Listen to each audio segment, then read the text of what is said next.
Welcome back to the Hitting the Turnbuckle podcast. It's another special interview for us. We're doing quite a lot of these recently, but first things first, my fabulous co-host who's just getting ready to get on a train in the morning and go and get a haircut from a certain barber that used to be in WWF and WCW, Mr. Brutus Beefcake. But it is Miss Fiona Lochran. How are you?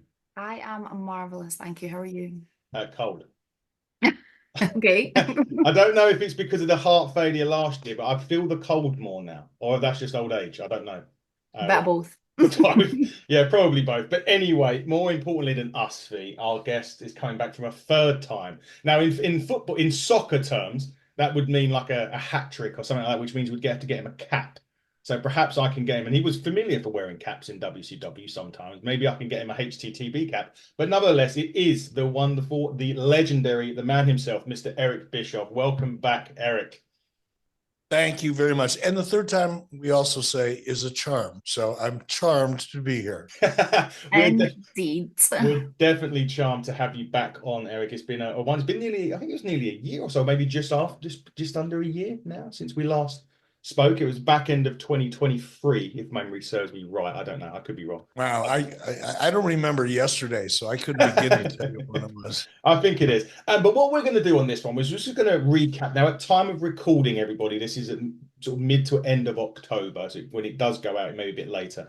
But we're going to just recap a lot of 2024 with Eric. And I would like to pick his brains on some stuff. And Fiona, you want to pick his brains on some stuff as well. So we'll do that. But first things first, it was probably more that happened last night that I'd want to ask Eric about. Now, this was the Raw on the 21st of October for those people watching on YouTube. Samantha Irvin left the WWE last night quite abruptly. Now, from what we know, from what's come out from reliable journalists, that it's been going on for some time, apparently. But when somebody leaves a promotion as abruptly as that, and considering I think there's no compete clause in her contract, I don't know. Is there more to it, or is it just a case of she just wants to go and focus on her music career and her family? It seems a little odd. There's probably a little more to this. I would suspect. I have no reason to know that. It's odd though. And I say that because, especially for an on-camera personality, if you've already made the decision for whatever your reasons are, whether it's to pursue other projects or another career or a family or whatever, if you just decide to move to a monastery and become a monkette, whatever, you would usually give everybody a heads up unless you really had no respect for them. And I can't imagine that Samantha doesn't have respect for the company that gave her the opportunity that she gave. Now, I don't know her. I don't know what she's like, but giving her the benefit of the doubt, I would assume she's moving on, but is grateful and acknowledges that she had an amazing opportunity that's going to help her go wherever she chooses to go. And I can't believe she would be disrespectful to just walk out. Now, perhaps there's more to the story, and maybe she did give a notice, and maybe there was a discussion to maybe try to salvage the deal at the end, and it just didn't happen. Any number of things could have happened behind the scene to explain with a little more detail why she left the way she did with, and maybe it wasn't disrespect. But the other side of the coin is if she just decided to pull the trigger the night of without any notice to the company she was working for, that borders on unprofessional, unless there's a really, really, really valid reason to do it. Definitely. So, I mean, Fee, did it take you by surprise yesterday when you heard the news? Given we kind of have been so used to seeing the reactions and the way that she was on Monday Night Raw and WWE in general, did it surprise you when you heard the news? It did, but then if you think about it, if she's on the road as much as she is, obviously her other halves and the other company, and maybe she's on the road a lot, and she might have just decided that, you know what, she wants to spend more time at home with him, which is fair enough. But it does seem like, oh, I'm leaving, this is my last show sort of thing, is a very abrupt way to do it. I'm with Eric on that. If it was any other job, you have to give them 2, 3, 4 weeks notice, 6 weeks notice, depending on how long that you've been there. So to just kind of up sticks and leave, it was really abrupt. And that's the surprising part for me. I thought maybe if she was going to leave, it would have been a case of, okay, I'll be here till Christmas, and after Christmas, I'm not going to be here, or something along those lines. Yeah. I Well, know that what's interesting too, Fiona, is, people tend to forget certain things. We look at wrestling as just this little thing that we love in a box, but WWE is much bigger than just wrestling. Ari Emanuel, who is the top of the food chain in WWE, is one of the largest talent agents in the world. He is one of the most powerful people in Hollywood. So if I'm an aspiring talent, and especially if I want to explore other forms of entertainment outside of wrestling, you don't want to start your career on a bad note with a guy who's the most powerful person in the world of entertainment. That'd be dumb. yeah. Should we really? When you think about it from that context, and nobody does, because right when you quit a job, or even if you're just deciding to resign from a job, or whatever the case may be, it's an emotional. It's not easy unless you hate your job and the people you work for. But for most people who have been in a job for a certain amount of time, have developed relationships, a certain amount of security in their position, the devil you know versus the devil you don't know kind of thing. It's a stressful time to change jobs, probably much like it is to change relationships for some people, right? So I can see how an emotional decision can be made without thinking about it. But if that young lady had a chance to think about it, if indeed she walked out abruptly, I don't know that was smart. I'd have thought that through just a little bit more.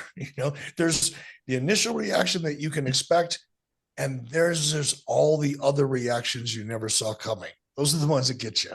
Yeah. Yeah, definitely so. It'll be interesting to see when it pans out. I think it just shocked everyone a lot because it didn't. Sometimes these respectable journalists get it right, and they're quite, I'm not saying ahead of the curve, but they have their sources. It happened. And because it just happened so out of the blue, in the sense that we didn't hear about it, and all of a sudden she posts this sort of goodbye note to the fans, or so to speak, on social. It just kind of took us all by surprise, I think, and that's the way to do it. But we'll find out for sure. Well, you know what? And there's another angle on this. Controversy creates cash, and maybe she just went, you know what? I'm going to make some noise. Maybe she read your book. If I give my 2-week notice, everybody's going to hear about it, and it's no big deal. By the time I actually leave, no one will really care. Make them care. I think I'm going to throw a big old brick in the pond and just watch the splash. Maybe she could have done. Maybe she read my book. She did. You well have done. She literally read your book. But it's good to see Lilian Garcia back on a second note. That was good to see Lilian back. But so is she back? Is she back? Yeah, full time. Yeah. Okay. Yeah, she posted. No, wait a minute. I don't want to do the whole show on this topic, but it's interesting. So Samantha Irvin was on what show? Raw. Oh. And Lilian Garcia just came back and got announced to be full time. Yeah. So doesn't that suggest that perhaps WWE had a pretty good idea what was going to happen? Yeah. Yeah. Well, there's a dot that we needed to connect in this whole thing, isn't there? Yeah. So my guess is she did give notice, or there was a contractual dispute, or probably along the same lines, there were terms and conditions in her agreement that she wanted to change. She got to TV, found out they weren't going to change it, and she left. That's a possibility. That's what that and WWE anticipated, because Samantha probably knew Lilian was coming in. Maybe. Yeah. WWE knew. Yeah. Something they definitely knew something, because Lilian Garcia just wouldn't show up out of the blue. She did it at a show. She did it at a show.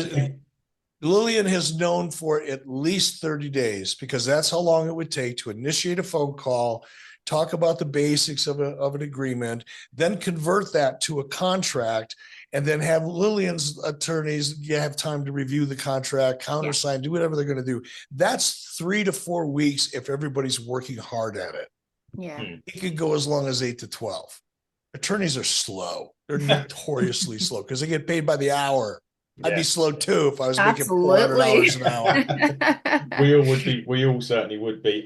Move on now to another return that took place. I did say it'd be 2024. This return took place late in 2023, so it counts for me. Anyway, that was the return to the WWE after 10 years of CM Punk. Obviously, had a little issue elsewhere, shall we say, by any stretch of the imagination. He comes back to the WWE for the first time in 10 years at Survivor Series. And WWE done the return great, by the way, waiting people till the end. I love that.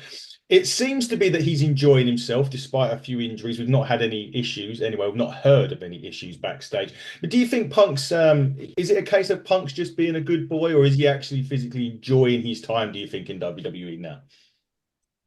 I don't know CM Punk at all. I don't think I've ever met him. So I have no idea what he's really like. All you know, or all I can judge a situation by is what I see and feel.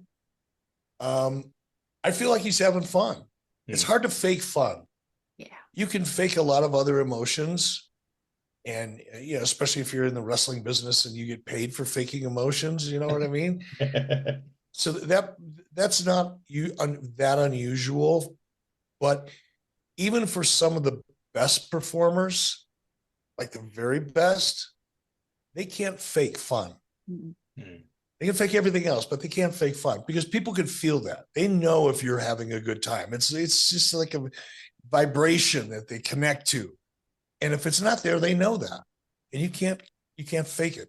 You think you can, but you really can't. I think he's having fun. And I think the reason he's having fun, and I in a way kind of predicted this outcome for him way back before he ended up going back to WWE when there was just speculation about it. Somebody asked me, you know, how do you think Punk will do in WWE? And of course, this is right on the tail end of all the, you know, turmoil and all the crazy shit that was going on in AEW at the time. I said, I think if he goes to WWE, he'll do just fine because it's a very mature, very well organized leadership hierarchy is very well intact. It's not the same thing as showing up at a frat party over at AEW and deciding you're going to do a TV show today. Let's figure it out. Yeah. Those are two different environments. And for someone like Punk, I'm guessing he can feel more confident and comfortable when he's around competent people. I get it. Again, I don't know him, but I can understand that. And I sense he's having a good time. And I think I know why, because of what I just said. Yeah, he said that. I mean, he did make a point of before in that place that he doesn't like working with children. So perhaps he's working with adults in WWE Wales. But one of the things I want to talk about was the whole feud with Drew McIntyre. Quickly, Fee, before we hand over to Eric on this. Obviously, you kind of know Drew quite well, being from Scotland, and I think you've had a few times with Drew on the road at some point. It kind of took me Sounds back. like a personal question. You guys go kind of personal here, don't you? Not at all, not at all. No, I've known Drew for a long time, worked a lot of shows with him over the years, so yeah. Well, okay, I'm glad we clarified that because it sounded a little sketchy to someone who wouldn't know. Not at all. Yeah, I would have definitely been slapped if that had been not sketchy. Right through the screen. Right through the screen, don't worry. But obviously knowing Drew like you do as well, because you spent those time with him on the shows, etc., and you see the feud of Punk. For you, Fee, is Drew doing his best work right now in the WWE, or have we missed something over the years that perhaps we need to know? That's a hard one for someone who will quite honestly hold her hands up and say she doesn't watch a lot of WWE. So I can't really comment on that, but I have kept an eye on what's going on with this whole feud with Punk. And as a casual viewer, what I can say is I've really, really enjoyed it, and they both look like they're having a good time. Yeah. It's been very believable. It seems very personal. Now, I don't know how personal it actually is, whether they get on or they don't get on, but it seems very, very personal. And for me, that's a big draw for me. That pulls me in when you think that it's real life kind of getting in the way sort of thing. So from a purely personal level, I've loved it. I've really, really enjoyed it. I think he's been brilliant. I think they've both been brilliant in it. Yeah. But out with that, there's not really a lot I can comment on, to be honest with you. You know what, though? I mean, what you said is so perfect. And I don't mean to interrupt, but I don't want to lose this thought. One of the first things you said when you're giving us your take is that they look like they're having fun, which is what we just said earlier, right? You can't fake that. It draws you in. And once it draws you in, it allows you to get sucked into the story, just like a good book does, or a good movie does, or even a great song does. Yeah. It hooks you and then it sucks you in. And that's what Drew, in my opinion, Drew and Punk are doing. And why I think they're having the fun that you noticed is because they're absolutely working together. However their relationship started and whatever bullshit went on in the past, it was what it was, and it's fuel for a great story.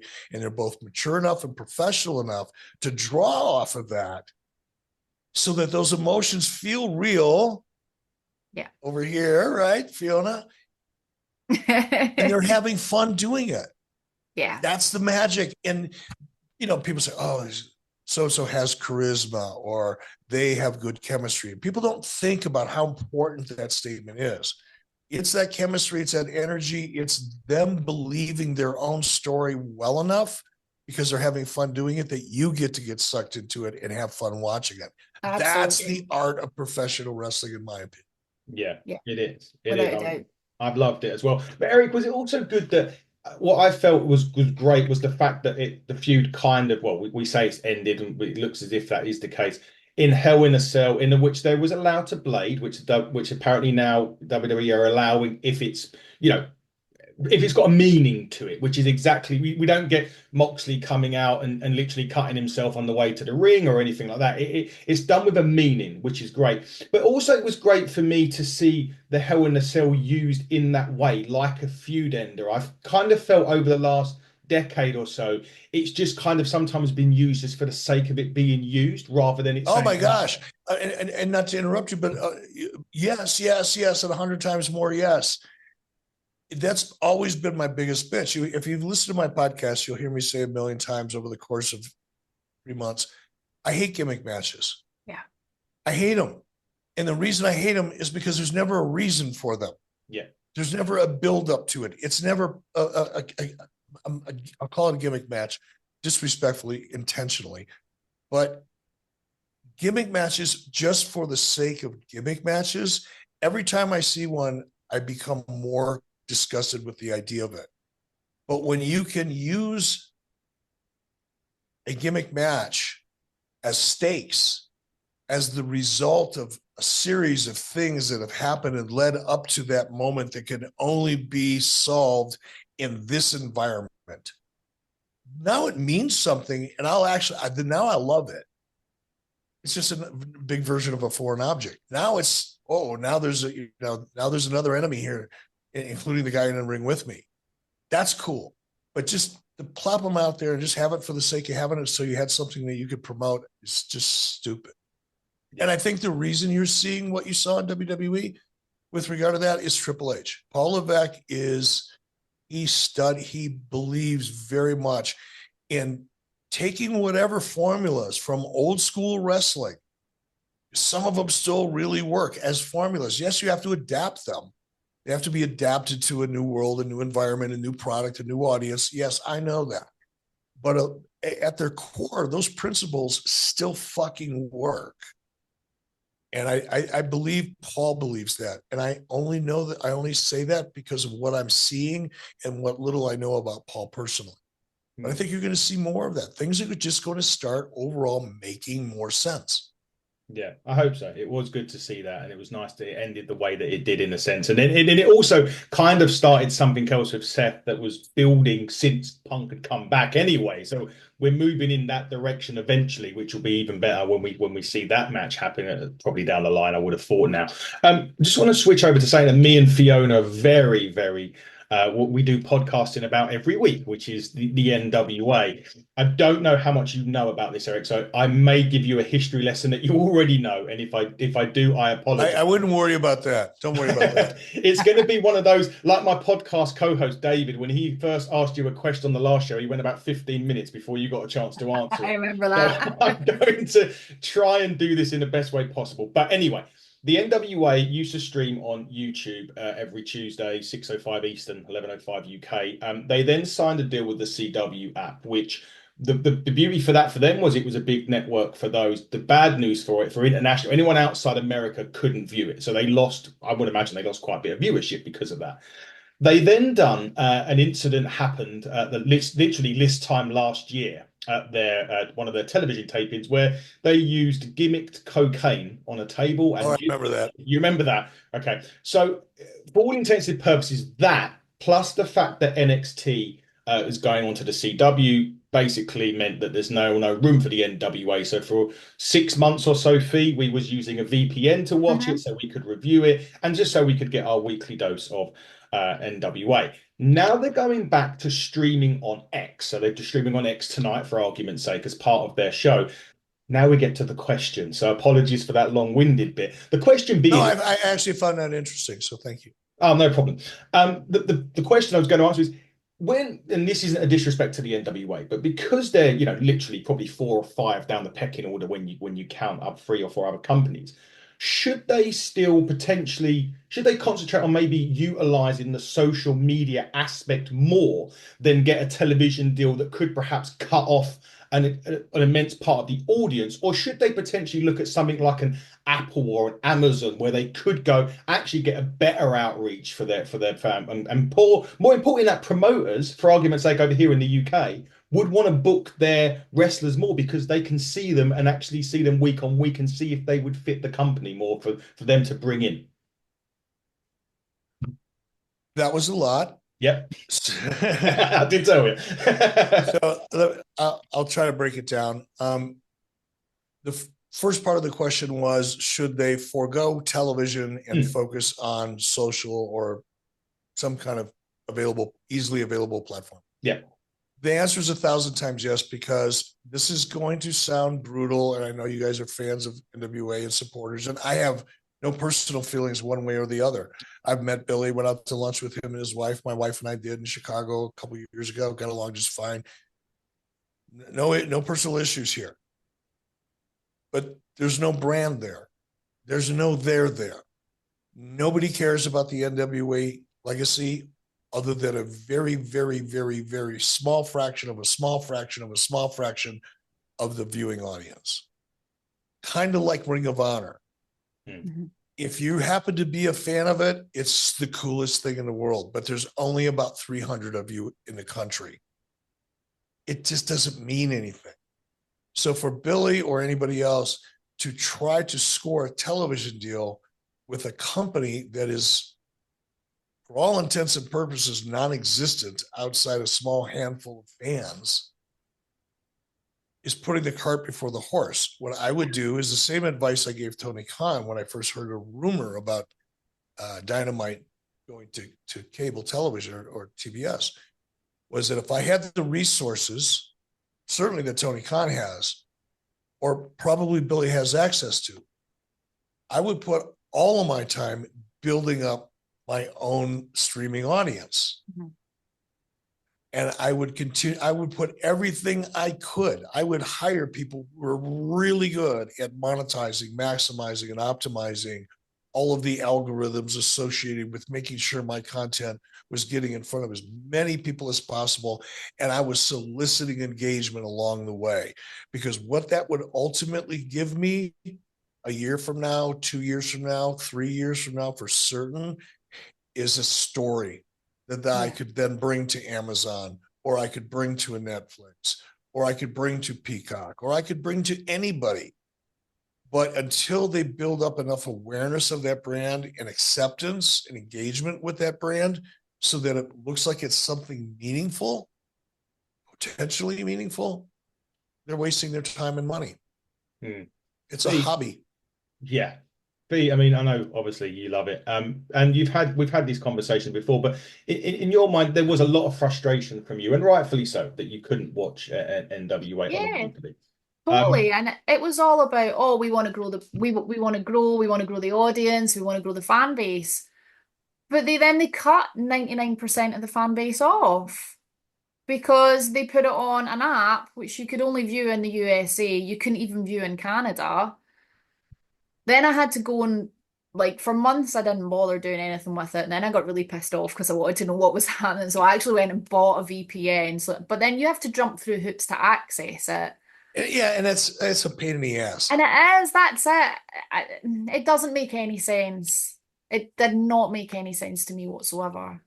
Sounds to me like it was a desperate decision, Yeah. or at least a decision that it feels like a decision somebody made without realizing, oh my gosh, this sounds great, except It's like they've just gone, oh, TV deal, great, and not thought yeah, about the consequences or it's like not the thought, they got the bright shiny objects syndrome. Oh look, yeah. a bright shiny Oh, object. shiny thing. Reach for it. I want that. That's me normally. Your bright shiny object fee doesn't say CW on it. This is true. Right?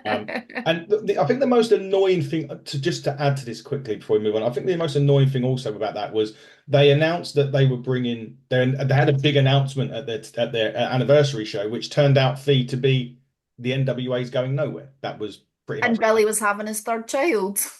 Yeah, so that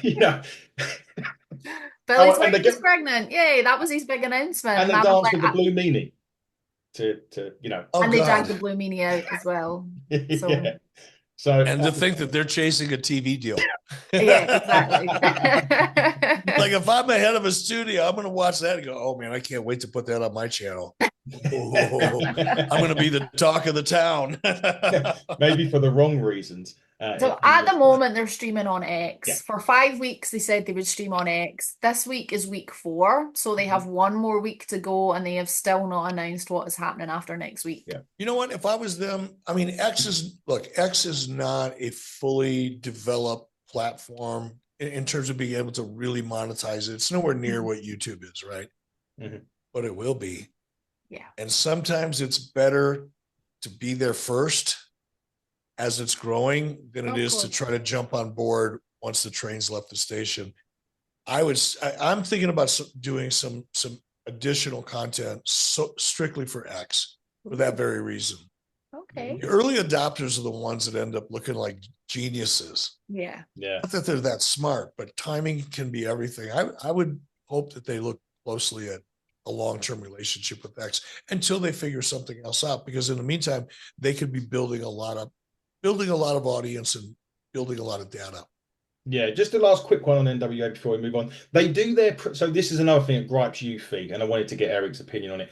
They do their pay-per-views, but their pay-per-views are now television tapings, and they go on for 4 weeks, which is, it's not like we have to buy a pay-per-view to watch it. And Fiona was saying she used to enjoy the fact that it was a Sunday or Saturday night, 3 or 4 hours. I get my snacks in and I'll watch the pay-per-view. Now we have to, it's taped 4 weeks before we even get to see it. So there's potential spoilers before you know. And B, we still have to wait 4 or 5 weeks to actually see it all. So is it logical, even if it's just, I know NWA and we're always kind of behind with the NWA, it's just the way they do things. But is it logical to at least get up to date so then they can put out a live pay-per-view on a network or on even X, for argument's sake, maybe even monetize that and say, we're going to put a pay-per-view on X to watch it. It's going to cost $10 or whatever. Sure, they can monetize it. I mean, right now they could charge $5 for a subscription on X, and they could do their live pay-per-views live on X, and they'd actually be making money, probably as much money as they're making now, because they have the entire planet to market to, as opposed to some of Billy Corgan's fans in Chicago. I mean, come on, people, what the fuck? This is not that hard. You do not have to be a brain surgeon to figure this stuff out. No. Doesn't seem to be. Right, let's move off NWA, because we could be talking NWA for ages, Phil. I know. Let's move we couldn't, because I'm done with it. I can't stand it anymore. Good. We move on to another 3 letters of mine that's close to me, TNA. They do a lot of work for us, and not work for us. They give us a lot of roster members. So we're very happy for those giving their interviews out. But obviously, it started the year with Scott D'Amore leaving TNA, which caused massive shock across a lot of the TNA fan base. I don't think that's affected TNA this year, from what I've seen anyway. I may be the one and the only that say that. Then obviously their partnership with NXT, which they get some NXT stars going on. And again, it's kind of the same question as NWA, Eric. What do TNA have to do now for them to say to take another step in the right direction, so to speak?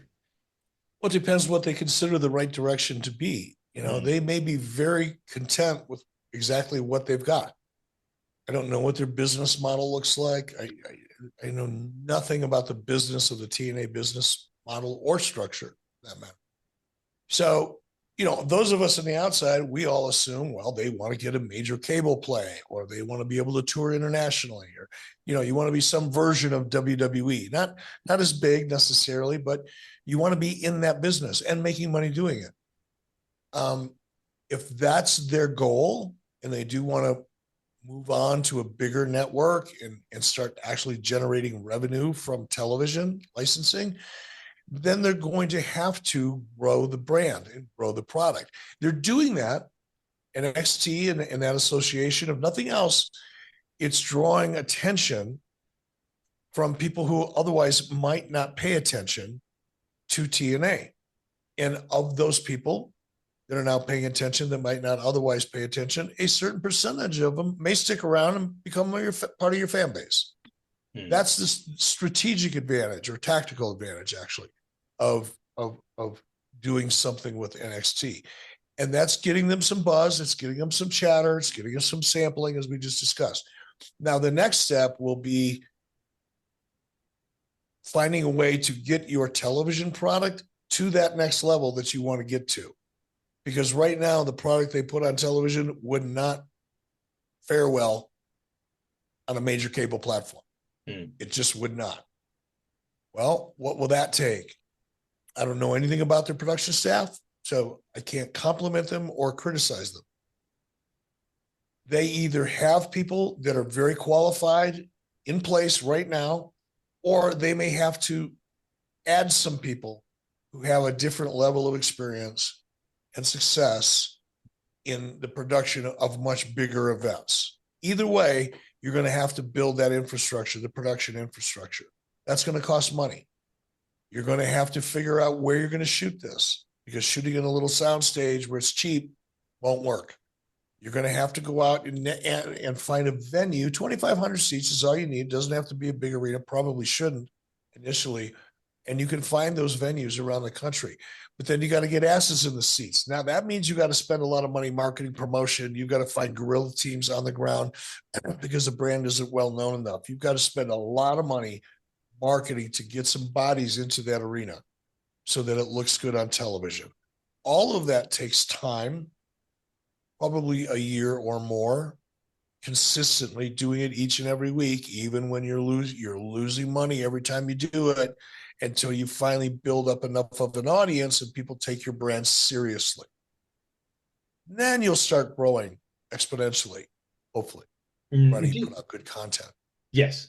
That all of that can be done. The question is there anybody out there that has the patience? Because it can't be done overnight. You're talking 5 years, 3 to 5 years. Like any good business plan, it's a 3 to 5 year business plan. Yeah. And does anybody have the money to invest, knowing they're going to lose that money for a period of 3 to 5 years before they get to the touchdown zone or the end zone? I don't know, because that's what it'll take. Interesting. I was thinking about the partnership with the WWE, and it's seemingly like they may lose a few of their key stars next year. There's two in particular. One of them is Jordan Grace, funnily enough, who is a shoe-in for me for the WWE. I don't think there's any doubt about that. Would it be, well, because they've got the NXT stars at the minute, and I look at somebody like that's doing nothing in WWE at the moment, like a Shinsuke Nakamura, for argument's sake. Would it benefit both parties for them to say, move Shinsuke over to TNA for a feud with, I don't know, Josh Alexander or something like that, to kind of give Shinsuke something to do rather than, I think he may have been in Japan actually, but for the next 6 months or so, give him something to do whilst helping that partnership grow a bit more? It's an interesting idea. And if you think about it, that's what the old territory system in the United States used to do. Yeah. You'd have a big star come in and he's working the territory. Once you've made all the money you can make with that guy, you've told all the stories you could take, he went off to another territory where, everybody thought and nobody knew about where he just came from, right? What you're suggesting is a version of the same thing. Just TNA's a territory, WWE's a territory. We got this guy in the roster. We've done everything we can do with him for right now. Let's move him over to your territory. I love the idea of it. I think so much depends on the talent. Because let's face it, you've got a financial commitment, contractual to the talent, and you want to do the right thing by the talent. Yeah, you go out there and some of those, there's a chance you could get hurt anywhere, anytime. Yeah. So now you got a guy, he's sitting at home, he's doing nothing, but he's not blowing out his back either. So, you have to think through that. The other thing that I would think about if I was posed this challenge or situation would be, does that hurt? Would a move like that hurt Shinsuke? In other words, would his perception as a major star take a hit being involved in TNA? No disrespect to TNA, but it is what it is. Would his perception take a hit versus just going away for 6 months? You'd have to think about it. And I don't think there's any right answer. I think the right answer is different for each individual. And there's also ways that you can make that work too. If you go into a situation like that, you go, okay, I don't really have anything to do for this guy, but we're going to bring him over here and try this character out a little bit. We're going to take this baby face and, see how he reacts as a heel and how the audience reacts to him. And if he does, we'll bring him back as a heel. It's like he started his story over here and we're going to bring him back over here. So you can experiment. You can do some things like that. I like the idea of it. It would be kind of fun to play with. Yeah. And also you've got NXT people. Keep in mind, NXT talent is getting way more visibility than anybody on TNA. Again, no disrespect. It is what it is. But yeah, they may lose some of their top people like Jordan Grace, who's probably been around for a while. Yeah. Right?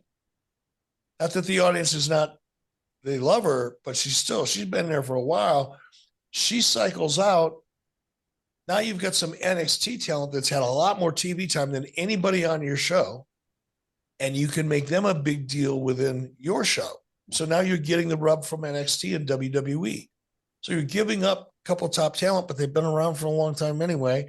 Now you're getting some fresh talent in with a WWE spit shine on them. It's not the worst situation in the world for a growing, developing company. That would be interesting to see what happens in 2025. Go on, Fee, you were going to say. I was just going to say, I like that your idea. But talking of TNA and NXT, I have one question for you.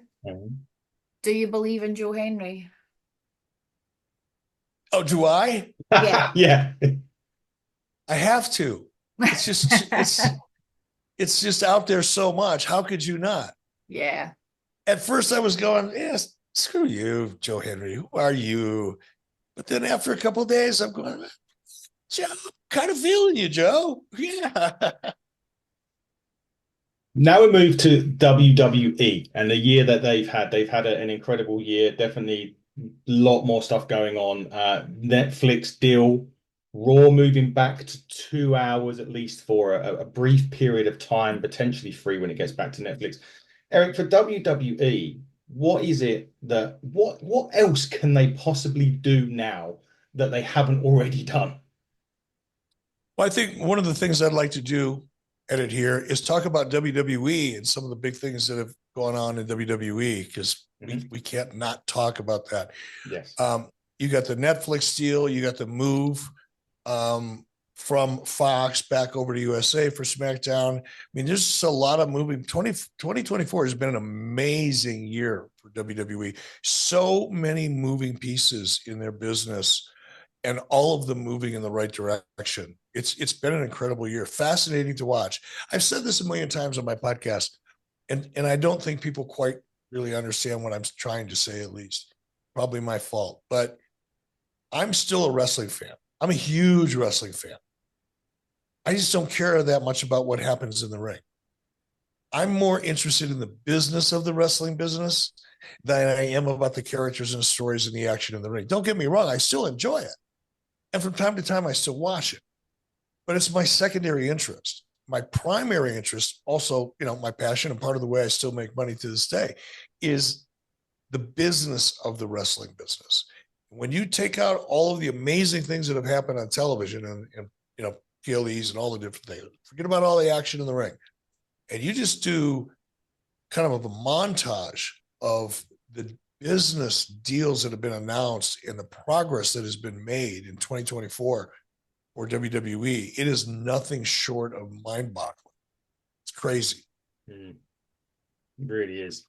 It really, really is. I've loved, well, it's been, everything they've done, they seem to sell out everywhere. It's grossing, highest, every show, highest grossing, highest grossing, highest grossing. They've moved a lot of stuff this year, has been a lot more international stuff now, and potentially, who knows, for your WrestleMania in the UK is maybe more likely now than it was. But just one question about a talent, Eric, that's retiring in 2025, and it's someone that you know very well. You've had a lot of dealings with that one being John Cena when you come into WWE, obviously doing his retirement tour next year. Just how good of a guy man is John Cena to have around the WWE? And do you think that he will end up maybe doing something within the company, like an agency or down in NXT or something like that, once his career does come to the end in 2025? Well, I'll start at the last question first. John's film career is just beginning to really grow. So I think the odds of John ending up being an agent at WWE are probably, pretty slim, pretty slim. As far as, how good of a guy is John, how important is he to have around? John is a professional's professional in the example that you want others to judge themselves by. That's who John is. John is that guy who backstage is pleasant. He's professional. He looks you in the eye when he talks to you. He's down to earth. And he's 100% business 100% of the time in the process. It's very rare. He is the guy that you want representing your company in any situation. And I think when you have someone like that around, especially somebody who has been so successful inside of the wrestling industry and is now only beginning to really become a star in Hollywood. He's been active. He's been a star in Hollywood for a long time, but he's taking that next step. And to have someone like that still be around backstage and still be that same down-to-earth guy and still talk to people the way John does and treat people the way John does and be the example that John is, you don't want to lose that guy. They may not get him as an agent, but you want to bring that guy back. You want him around as much as you can get him around at certain events and to interact with your talent, just because he's such a good example of what's possible in the wrestling industry. Definitely so. I think he's been great. Fee, I mean, John Cena's career, it's been 20 odd years for us. With Yeah, and then some. I know, like he's literally been around forever, it feels like. I think he'll be missed. I genuinely think he'll miss, and I think he'll probably be missed backstage as well. Obviously, he's been away for a little while, and he's only recently come back. But I do think. Well, I think they'll bring him back a lot. I think with TKO in there, Ari Emanuel, as I said, he's a Hollywood guy. Yeah, Hollywood guys are smart. John's a Hollywood guy now. He's not a wrestling guy anymore. He's saying goodbye to that. He's a Hollywood guy, and Ari Emanuel knows that. So we're not going to not see John Cena. He may not wrestle again, but you're going to see John Cena back for sure in some fun way. They'll dust him down every now and again, no doubt. He'll get a little Legends contract or something eventually, and that'll be him. He hasn't already got it. You mean he's a shoo-in for that. We need to, but before we move on to one last promotion, which I'm sure you're going to have so much fun talking about. Last one on WWE for now. The Bloodline seems to be in innings. God knows how many innings now. We're now seeing the second iteration of the Bloodline, the old Bloodline coming back together, seemingly, eventually. The only question I have, and this is just from someone that's watched SmackDown, obviously all throughout this, and it's not necessarily about the Bloodline, but it's more about the SmackDown brand and the talent. As great as that's been, has it hindered the other talent on that roster, because SmackDown normally starts with the Bloodline. There's segments about the Bloodline, and it normally ends about Bloodline. I was talking to a friend the other day, and he was like, "I've forgotten that LA Knight's the United States champion because there's been so much stuff going on with the Bloodline that everything else is crammed in the middle and seems to be just moved to the side a little bit." I used to hear the same complaint about the NWO. And it's the same, and it's for the same reason, because it's freaking working. Yeah. What are you going to do? Saying this is working so well, but I don't want it to work as well as it's been working. So we're going to kick it down a notch. We're going to take a little steam off this because it's just too good. We can't be too good. Can't have too much success. So let's let some air out of the tires and slow this shit down a little bit so we can get some other people out there on TV. One could argue that you have to keep that idea in your mind because you don't want to shine the light on any story or any character so much that it's okay to put some of your other talent in the shadows, behind the scenes just a little bit. You can make them a little bit more insignificant for a short period of time or for a period of time. The art is in judging how long is too long, and balancing that out. And I say that from somebody who fucked it up. So I know from where I speak, there's a balance there. And it's hard to find it because you're so enthusiastic about the reaction you're getting from the crowd. You're going to want more. You're going to want to sell more merchandise. You're going to want to get more ratings. You're going to want to build more stars so that you can tell more stories. That's also a big issue behind this. It's not just the immediate return on investment. It's also the Bloodline is a freaking money tree. Mm-hmm. Like it just keeps growing and a new branch comes out over here and it's like dropping buckets of money. And then another branch pops up and it's dropping buckets of money. It's a freaking money tree. And you don't really want to slow that down because part of that money tree is dropping off some pretty interesting talent that you can spin off into other stories. Yeah. So the temptation to keep doing it is there for all of those reasons. The answer is in the balance. I think right now it's probably happening just based on your description. The question is, how long does it go?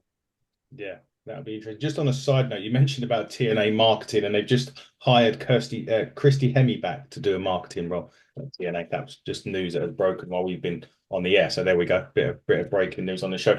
I'm going to have to ask about the last three letters of 2024. You know what brand we're talking about here, so we better be prepared. AEW. Okay. Exactly. Eric's doing a stretch there. We know where we're going with it. Look, new TV deal. So whatever happens, they've got a TV deal. That's great. And it's great for them and great for their fans. But the concern for me is always, we always see the pictures of the empty audience. I can see that they're trying to work on storylines a little bit. I mean, again, I'm not a professional in that field, so I can only go by what I can see.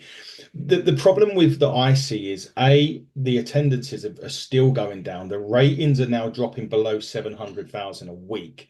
TV deal or no TV deal, a company just isn't sustainable doing that. What, and again, this isn't, say it's a question that you may have even said to him before, or you've answered before, but what can they do? Because I've spoken to an AEW fan the other day, and he was like, I don't watch it no more because, they've done all this stuff before and it just lost him as a viewer and he's not going to go back. So they have their niche fans, but they've also lost a lot of fans. What do they need to do? Or is it too late now for AEW to do anything? No, it's not. It's never too late, especially when you have infinite resources. I mean, that's really, I mean, if AEW was a division of Turner Broadcasting, Tony would have been fired years ago. If this was any other normal situation and Tony Khan was responsible for the bottom line and the strategy to go forward, he would have been fired a long time ago. But that's not the situation. The situation is Tony is funding this company with his own money. He's not answerable, to the best of our knowledge, to anybody. And this is more of a lifelong dream than it is a real business attempt. Yeah. My opinion. And Until that changes, until Tony looks at this as a business and does an internal audit, including himself, to determine first at the top, it's Tony. And I would ask myself, what am I good at? What am I not good at? I'm going to focus on the things I'm good at. Whether it's building the resources, whether it's relationships outside of Turner Broadcasting with sponsors, if it's data analytics, whatever it is, identify what I'm good at. Then almost immediately identify what I'm not good at and be honest about it. And in Tony's case, he has to understand that he does not understand creative. He does not have that talent. Doesn't make him a bad guy, doesn't not make him a brilliant guy, it doesn't mean anything other than he wasn't blessed with that particular talent. Just like I wasn't blessed with the ability to play the flute. Some people are, some people aren't. Tony's not good at creative. Okay? How do I fix that? You find somebody that is. Then, before you even get to work, you define a strategy.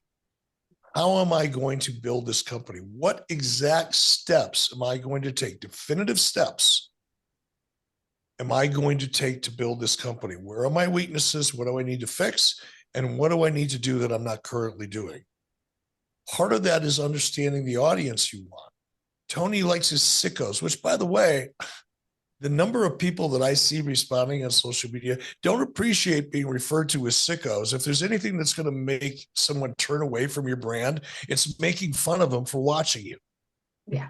And that's what Tony's done with this sickos thing, because Tony's world is a very myopic world. He's a Reddit wrestling fan. That's his world, and that's his sensibility. That's not the audience. The audience isn't like you, Tony. The audience is much different than you. Ted Turner, in a meeting, said something to me in front of me. He didn't say it to me, but he said, I heard it when he said it. I was in a room with a bunch of other executives. And Ted was talking about how you program a network. Well, Tony's not programming a network, but he's programming a wrestling show. Mm-hmm. And it's kind of the same thing in this regard. Ted said, never program for yourself. Meaning, just because you like a show, don't think the audience likes the show. Yeah. Just because you got your favorite movie, don't think anybody else thinks it's a good movie either. I mean, maybe they do, maybe they don't. But don't make your decisions on your personal taste. Tony's making all of his creative decisions based on what stimulates him and gets him excited on a personal level, and nobody else wants to watch it except for people like him. Mm-hmm. Dave Meltzer's. People that love that style of wrestling. And there's some out there, and not being critical of them for liking that style, but that small fraction of a wrestling audience, you can't sustain a business on that. Mm. It's okay if it's just your hobby and kind of, wrestling fantasy camp where you get to pretend you're a wrestling promoter. It's okay then, as long as you don't have to report to anybody or make money. But if Tony wants to make money, he's going to have to come to that realization. I don't think that's possible based on what I've heard. I don't know Tony that way, but I do know people that do. And it doesn't sound like he's the guy that's going to be self-reflective in any way. So the answer is, could it happen? Sure. Will it happen? I would not bet on it.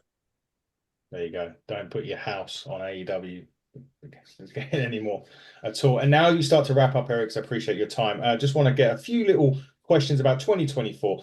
And I know you said you're more interested in the business side, not interested in the wrestling side. And then this meant the wrestling side is secondary anyway. But I want to ask a couple of questions. Number one, who would be your wrestler of 2024 as we talk today?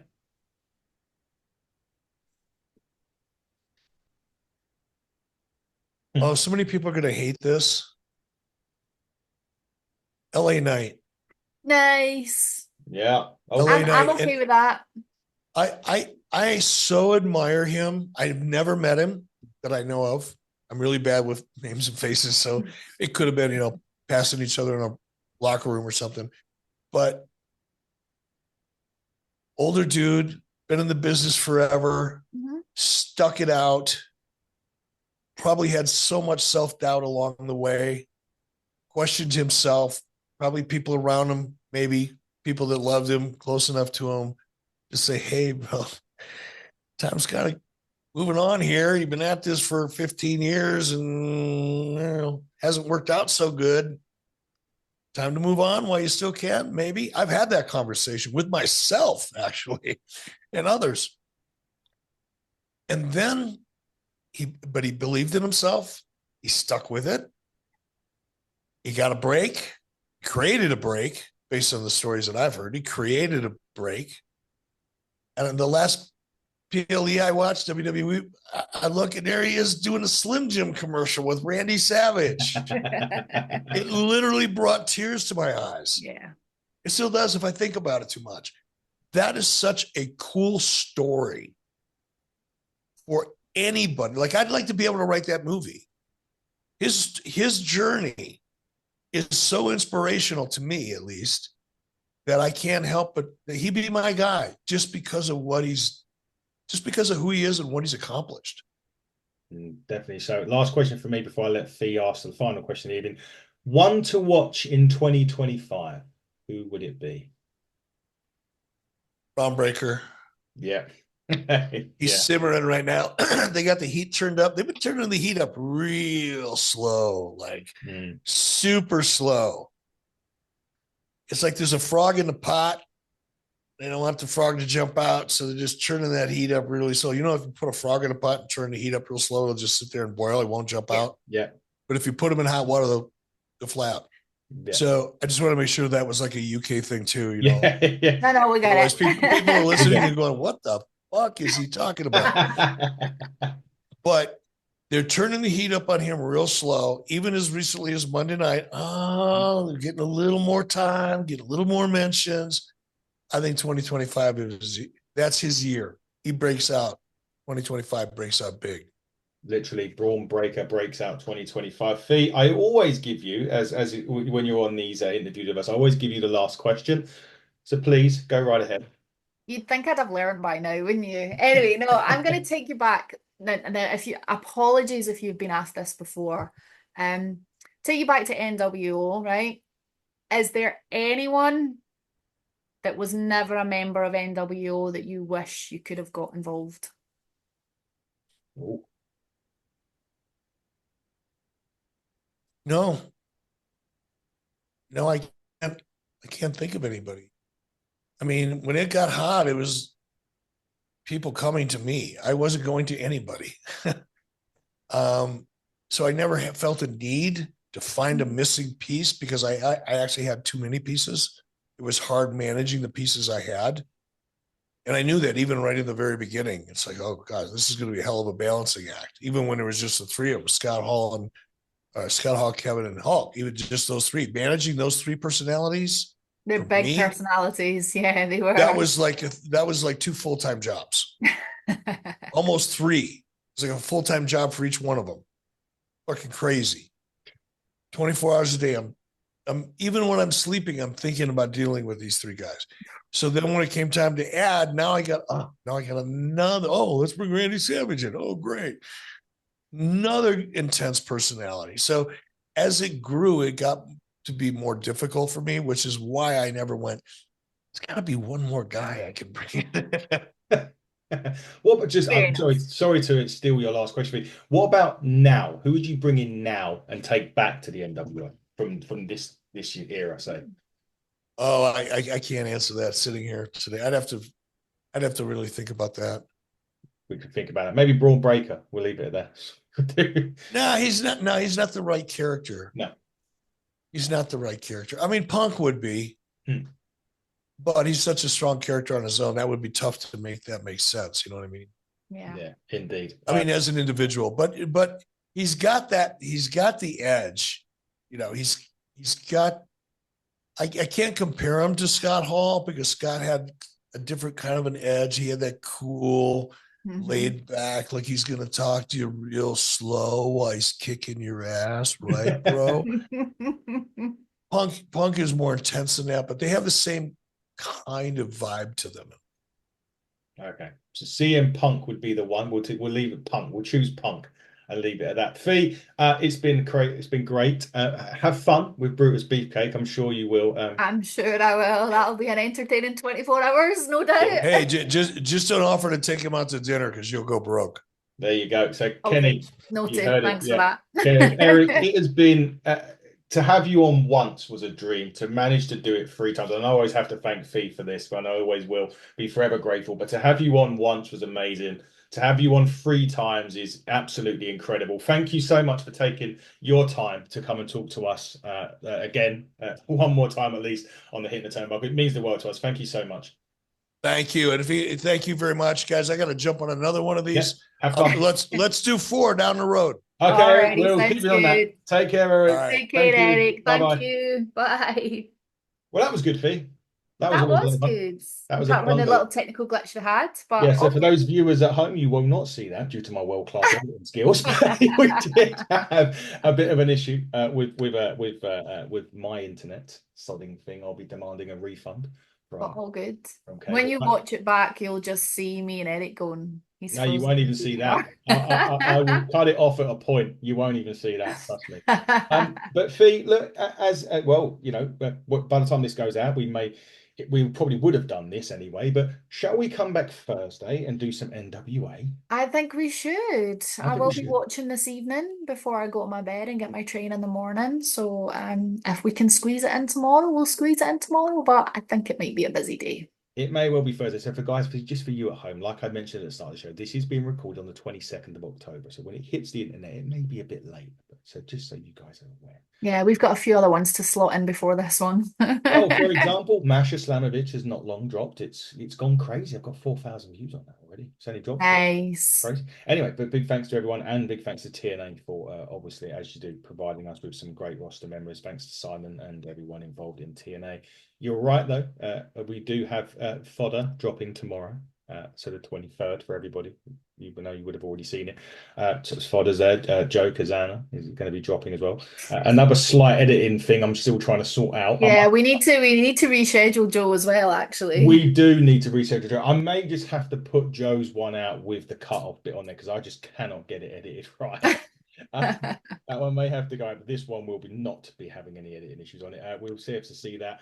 Obviously, we've got Big Mama coming up on Sundays, or recording with Big Mama on Sunday. The new NWA Women's Television Champion. Have I got that right? Indeed, indeed. Thank God for that. I've got that right. So we'll be back for that. We'll be back with, as I said, NWA on Thursday. Enjoy Brutus. Try not to get. I shall indeed. Try not to get your hair cut, and do not take him out for dinner. You've heard it from No, me. I've been told that's it. And guys, look, we'll see you again on Thursday for some more NWA. But until then, everybody, we've hoped you enjoyed Mr. Eric Bischoff. He's been fantastic for us. And we get a part 4 down the road. There we go. We'll bring him back. We'll bring him back on once more. Maybe we should just dust him down once a year for like a review. Hey, that could work. Oh, that could work. Maybe. Although he's more interested in the business side of things. I'd have to come up with something else. True. I'd have to think of another episode to do when we talk about it. Anyway, it's always a pleasure with you, Fee. Thank you so much. Indeed, it is. Thank you so much for getting him on the first time, let alone. You are more than welcome. Me and my celeb pals. Well, you were the celebrity all in that year, apparently. No, I wasn't there, but we will see. But no, enjoy Brutus. Hope all goes well. And we Thank will you. see you Thursday, guys. Just keep it locked at HTT Buckle on X, HTT Buckle on YouTube, Hitting the Turnbuckle podcast, and all social media outlets. But until Thursday, buckle down, stay safe, and goodbye.